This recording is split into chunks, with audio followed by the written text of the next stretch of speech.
Base jumping is one of the safest adventure sports in the world. Well, when done right at least. In 2017, professional jumper Miles Deisher completed his 4,500th base jump from the Perrin Bridge in Idaho, landing safely every single time. This is where thousands of jumpers leap 486 feet into the Snake River Canyon every year, with the vast majority walking away without a scratch. Guess where I found these incredible stories? That's right, on the websites and social media channels of adventure companies and base jumping schools promoting the sport.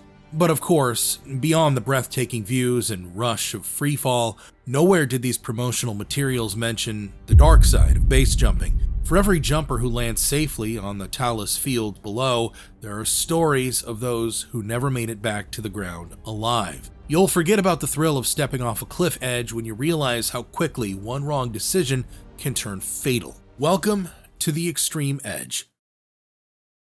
On November 15th, 2011, Holly Britzan was in Provo, Utah, working on a school project with two classmates when she looked at a cliff and made a split-second decision that would cost her everything. But Holly was no greenhorn. She was a 24-year-old pre-med student at the University of Utah, and, more importantly, an experienced parachute rigger with 64 base jumps and nearly 200 skydives.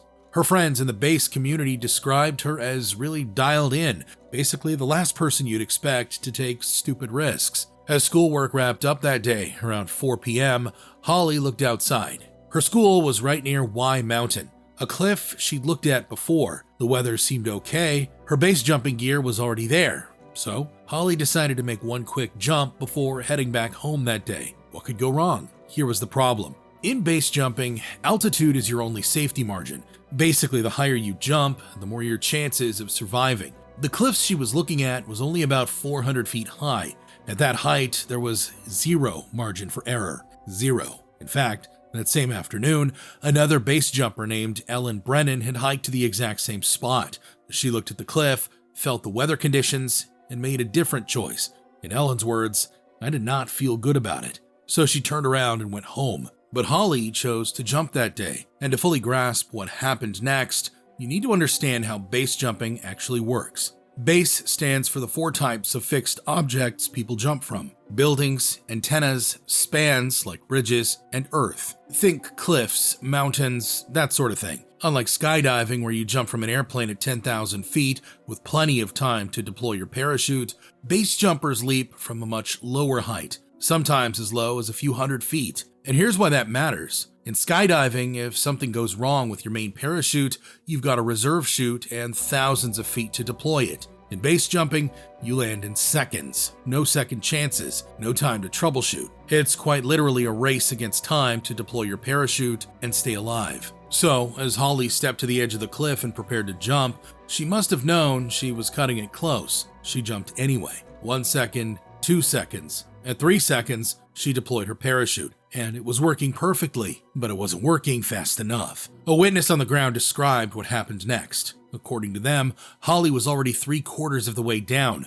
The fabric needed just another second or two to fully catch air and slow her descent. But she didn't have another second. Holly was falling at roughly 60 miles per hour when she hit the rocks at the cliff base, and the impact was catastrophic. Her body rolled 20 feet down the slope before coming to a stop. She sat up briefly, then collapsed back down. Witnesses quickly called for help, and paramedics arrived quickly and worked on her for 30 minutes, but the impact was too severe. At 4:40 p.m., Holly Britzan was pronounced deceased. Cause of death: low pull from insufficient altitude. Holly wasn't a reckless beginner, she was competent. She had the skills to assess risk, but the gear was there. The cliff was there. It was convenient, and she had clearly done dozens of jumps before without incident. So, was this acceptable risk-taking by an experienced athlete, or a failure to apply what she already knew? So Holly made one bad call, but at least she made it alone. What happens when you ignore the experts standing right in front of you? October 10th, 1987, Bridge Day at the new River Gorge Bridge in West Virginia. If you've never heard of Bridge Day, it's the one day each year when base jumping from the 876-foot span bridge is completely legal in the state of West Virginia. Thousands of spectators line the bridge.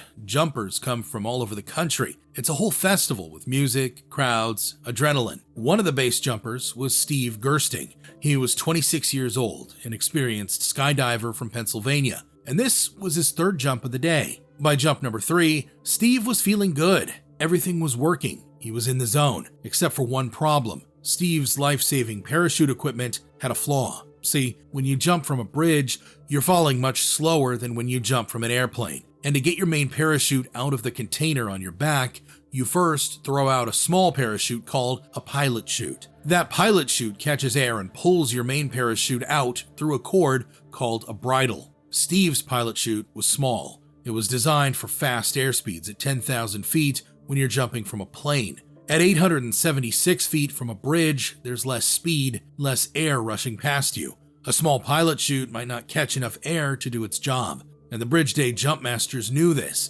They saw Steve's setup, immediately pulled him aside, and told him straight that the pilot chute is too small for this jump. Switch to a larger one designed for base jumping. But Steve looked at them and said 4 words that would be repeated at safety briefings for decades.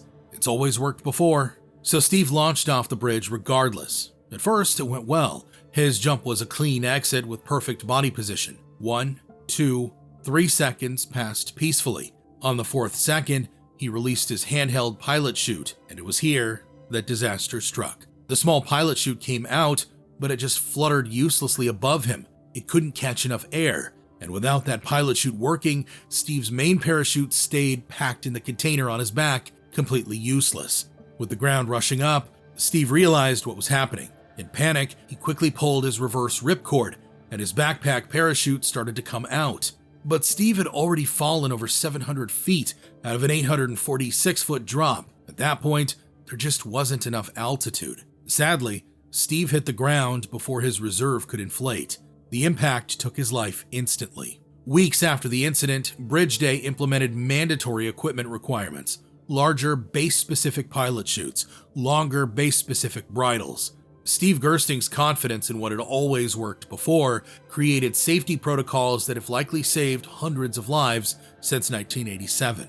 Steve wasn't wrong about his gear working. It worked perfectly, but it did for skydiving. The jump masters weren't wrong either. They knew that the setup wouldn't work from a bridge.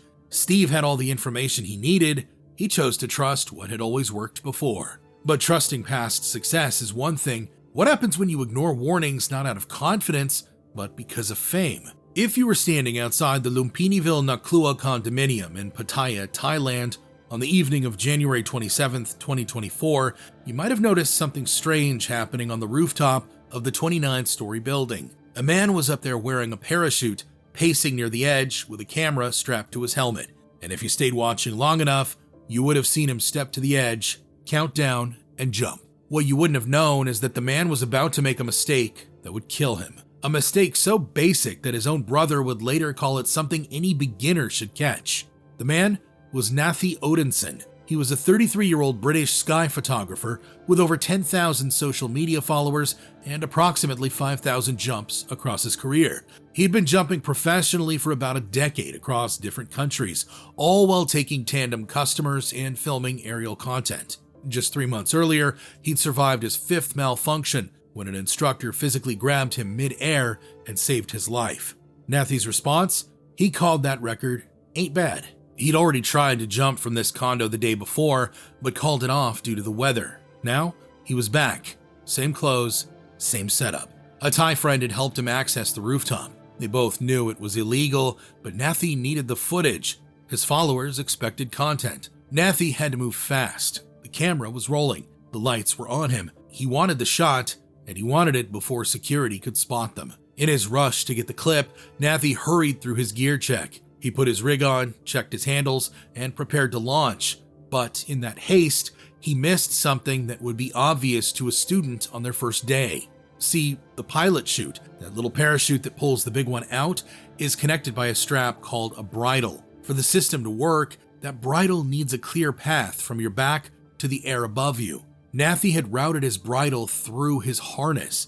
It was trapped under the straps, tight against his body. So whatever happened next, physics had already decided the outcome. It didn't matter how hard he threw the pilot chute, it was anchored to his body. It could never pull the main parachute out. But Nathi didn't know that. The camera captured his final moment of confidence. He checked his helmet cam, looked at the horizon, and said 5 words. 3, 2, 1. See ya, and he jumped. In the air, Nathi deployed his pilot chute, and it worked perfectly. It caught air and pulled hard on the bridle, trying to extract the main parachute. But the bridle was stuck through the harness. It just tugged uselessly against his harness as Nathi fell. Nathi fell 29 stories in silence. He went through a tree, and his body, falling at over 60 miles an hour, hit the concrete instantly.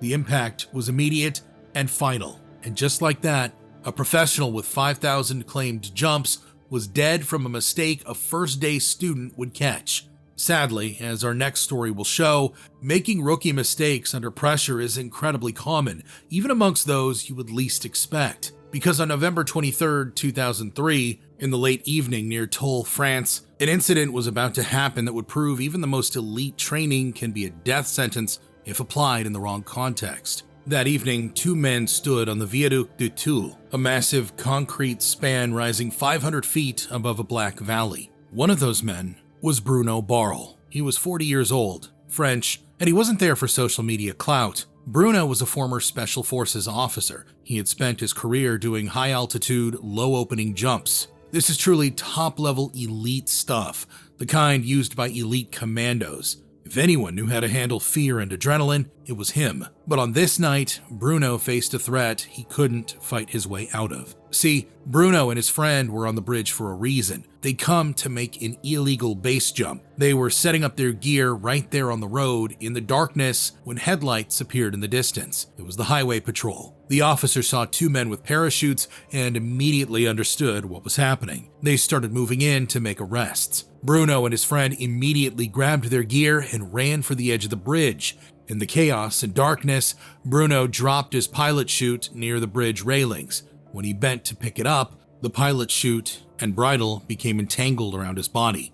The police were maybe 30 seconds away. Bruno looked down at the mess of cords wrapped around him. He had 2 choices: stop and untangle everything, do it right, accept the arrest when the officers arrive. But that would mean criminal charges and confiscated equipment. Even worse, the public embarrassment of a former soldier being caught by a civilian patrol. Or jump anyway, survive, complete the mission. Bruno Barle was trained to never surrender. So he vaulted over the railing and jumped into the black void. Remember, your main parachute doesn't just pop out of the backpack by itself. It has to be pulled out. That little pilot chute is supposed to act like an anchor in the sky. You throw it, it catches the wind, and it yanks the big parachute out of the container on your back. But when Bruno threw his pilot chute, the cord connecting them, the bridle, was wrapped tight around his arm and body. So instead of pulling the parachute out, the pilot chute just flapped uselessly in the wind, tethered to his arm. It tugged and tugged, but it couldn't free the main canopy. Bruno fell 500 feet into the valley with a perfectly functional parachute locked inside his backpack. He died immediately on impact. His friend chose the other option. He stopped running, put his hands up, and let the police arrest him. He spent a few hours in a station and went home the next day. Bruno had a clear choice, but the choice was framed by circumstances that turned arrest into a fate worse than risk. His training told him to escape. The physics told him he'd die. He listened to the training. Psychologists call this planned continuation bias. It's a mental trap where the brain becomes so locked on to completing the original goal that it literally filters out life-saving information, like the tangled mess of cords in your hands, like summit fever in mountaineering. To Bruno's soldier brain, aborting the jump felt like mission failure, and failure wasn't an option, so he pressed on right over the edge. But Bruno at least made his mistake in a split second of panic. What happens when you have the opposite? When you have absolute calm, months of planning, and a PhD-level understanding of aerodynamics, and you still choose a path that leads to disaster. May 7th, 2015, Perrin Bridge, Twin Falls, Idaho. If you were standing on the Perrin Bridge that late afternoon, you would have seen something most people only see in movies. A man on fire falling toward the Snake River. The man was James Hickey, and he was a man who defied every stereotype of the sport. First, he was 73 years old. Second, he was a retired accountant, your normal boring numbers guy. But over the last decade, he accumulated over 1,000 base jumps. James was not reckless. He was a methodical, calculating man who just loved pushing the boundaries of what was possible for a senior athlete. And on this day, James had a specific plan. He wanted to perform a burning parachute stunt. The plan was complex. Jump from the bridge, deploy a parachute rigged to ignite into flames, let it burn for a visual spectacle, cut it away, then deploy a second, fresh parachute to land safely. But James wasn't winging this. He treated this stunt with the seriousness it deserved. He spent 4 days planning it and wrote over 60 pages of notes calculating the timing, the wind, and the gear. He had done this stunt before while skydiving, so he probably thought, why can't I do it with a base jump? But there was a fundamental physics problem he either ignored or believed he could engineer around. See, from an aircraft at 10,000 feet, you have roughly 60 seconds of freefall. That's plenty of time to ignite a parachute, let it burn, cut away, stabilize, and deploy your reserve. From Perrin Bridge at 486 feet, you have approximately 5 to 6 seconds before impact.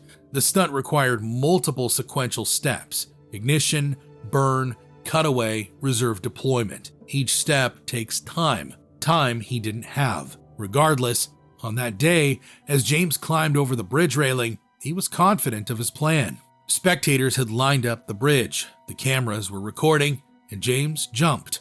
His parachute deployed cleanly. Then, as planned, it ignited. A fireball erupted in the sky. Flames engulfed the canopy above him. People on the bridge shouted in shock and amazement.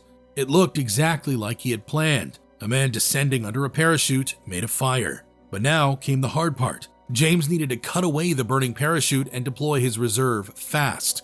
And it was here that disaster struck. Whether he was disoriented by the heat, the spinning, or the G-forces, we will never know. What we do know is that James failed to cut away the main canopy. James Hickey hit the Snake River with the burning parachute still attached to him, and he passed away instantly. The medical examiner's report was straightforward. Cause of death: late deployment during a complex stunt sequence. He had the right plan, he just didn't have enough seconds to execute it. James's death was the second base fatality at Perrin Bridge that year, and the most controversial in recent years, because this was not an amateur. This was a pro who wanted to prove he could still push boundaries in a sport dominated by younger athletes. 60 pages of notes, 1,000 previous jumps, and dead because time doesn't stop for anyone, not even for pros with a point to prove. It makes me wonder, does extreme experience create a kind of delusion? The belief that if you plan hard enough, prepare long enough, the universe will bend to accommodate you? I don't know why Hickey made that choice, but at least he did it alone. Our final story is what happens when a whole system fails. Just so you know, every week on Patreon, I share something new, an exclusive video, a breakdown of what really happened, or a personal story I don't put on YouTube. If you want to go behind the scenes with me, come join the Extreme community on Patreon. See you there. January 1st, 2021, Putrajaya, Malaysia. If you were looking up at the Ministry of Women, Family and Community Development building on this day, you might have seen base jumpers on the rooftop. It was a government-sanctioned training session. It was an official and supposedly safe exercise led by some of Malaysia's finest base jumpers. One of the jumpers that day was Azwan Taharudin, and this was no greenhorn. Azwan Taharudin was 49 years old with 18 years of parachuting experience, over 300 base jumps, and more than 500 skydives. His own fellow jumpers called him Sifu, which is the Malay word for master. Azwan had performed at Malaysia's biggest base jumping showcases from 2016 through 2019. National Day celebrations, Federal Territories Day, government events with thousands of spectators. In fact, when younger jumpers in Malaysia wanted to learn base, they learned from Azwan. That day, he was training for the February 1st Federal Territories Day performance. He was the last of 5 jumpers in an 8-person team. Everything was organized. Safety personnel were on standby. This was as official as base jumping gets, but although they didn't know it, there was a problem, and it was a problem that had been documented for years. See, a few years earlier, an Australian base jumping expert named Gary Cunningham had raised concerns about this exact building. Cunningham had completed 925 base jumps from KL Tower and over 2,000 building jumps worldwide. He knew building architecture, he knew base jumping, and he knew this ministry building was dangerous. The building's facade features bent aluminum horizontal fins, which are solar shading that sticks out from the walls. They look like shelves. To a base jumper, those fins are deadly obstacles. If your parachute drifts even slightly toward the building, you don't glance off smooth glass. You hit a metal shelf that can snag your lines, collapse your canopy, or stop your fall just long enough for everything to go wrong. Cunningham's warning was specific and mathematical. He said, knowing the average rate of building strikes at Malaysian base jumping events, the features of this building would practically guarantee a death within 500 base jumps. He wasn't guessing, he was predicting someone would die at this building eventually. It's not a question of if, it's a question of when.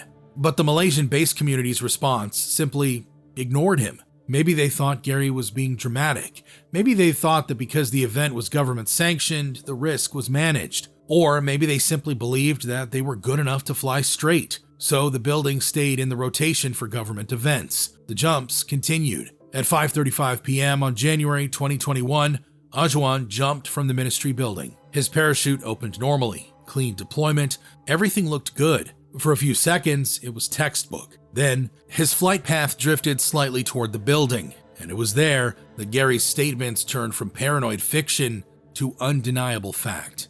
Ajuan's body hit one of those horizontal aluminum fins.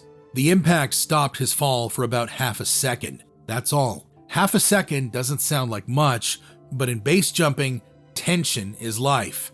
The hit knocked the air out of his canopy, and it instantly collapsed into a tangled mess of fabric above him. He didn't recover. How could he? He was already mid-flight, so he tumbled down the side of the building, striking fin after fin, and hit the ground hard, with his canopy trailing uselessly behind him. Emergency services were there within minutes. Ajuan was rushed to Putrajaya Hospital, but it was too late. At 6:10 p.m., about 35 minutes after jumping, he was pronounced dead. The cause of death was exactly what Gary predicted, an object strike on the building's architectural features. After Ajuan's death, Gary Cunningham released a statement. It is a good thing that base jumping is currently discontinued at this building, as the same tragic result is guaranteed to happen again if jumping is ever resumed there. Everyone involved had the warning. The data was public, the expert had spoken, but the event's momentum, the pressure to perform, and the group's denial silenced the warning bells. They ignored the warnings, and gravity took over. What happened to Ajuan is every jumper's nightmare, but he's not the only one to face this scenario. These 6 wingsuit flyers were some of the most skilled pilots in the world, and the sport they loved killed them anyway. Watch the video right here.